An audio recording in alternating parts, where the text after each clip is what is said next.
Hanggang kailan ka magparaya sa partner mong may other woman? Well, actually, magandang topic din ito na ganun na nga, maraming nagko-comment din, may nabasa ako sa comment section, and then yun, may nag-message na rin sa atin na kagaya nga nito, yung sa katanungan na, Kuya Kiko, hanggang kailan ba ako magparaya sa partner kong manloloko or yung may other woman?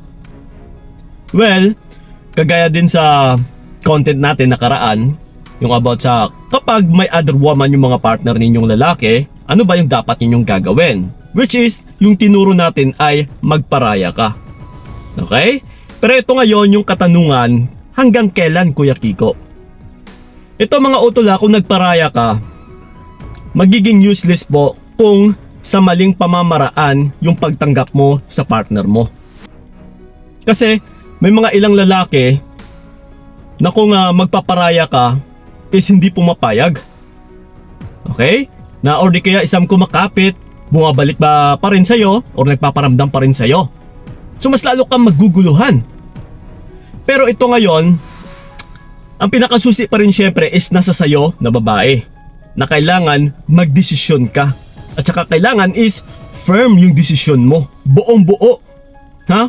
Na walang makakagiba utol, yung tipong parang bato na hindi mababasag. So, once kasi na nagparaya ka, na kahit anong pilit ng partner mo sa'yo, na magstay, na magkabalikan kayo, pero kapag ikaw mismo ay matigas, dahil ganun na nga, pareho lang ito.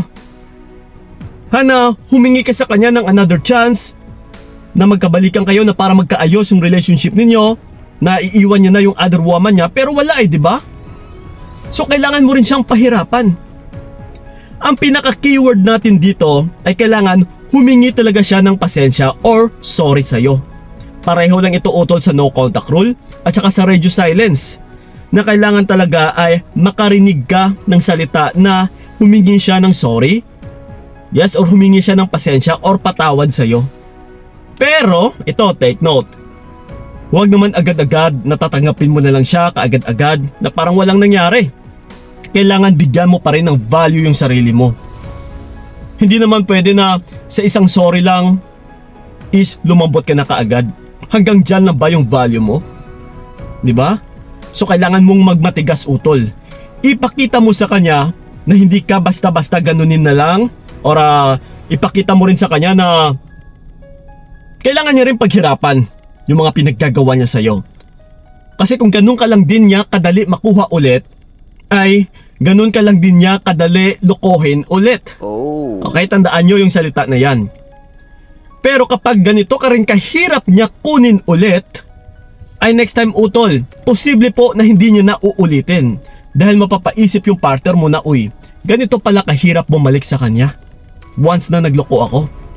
Na parang posible talaga na parang wala na akong babalikan balang araw. So wag ko nang hintayin yun na mangyari. Yes. So kailangan talaga utol, ipakita mo sa kanya na may isang salita ka rin. Ha?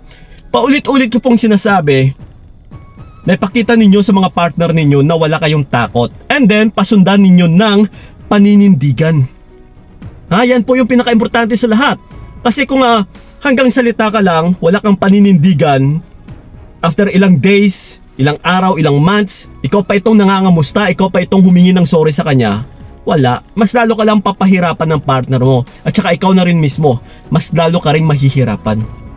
Okay? Kailangan mo rin talagang tignan kung ano yung karakteristik ng taong hinahabol-habol mo.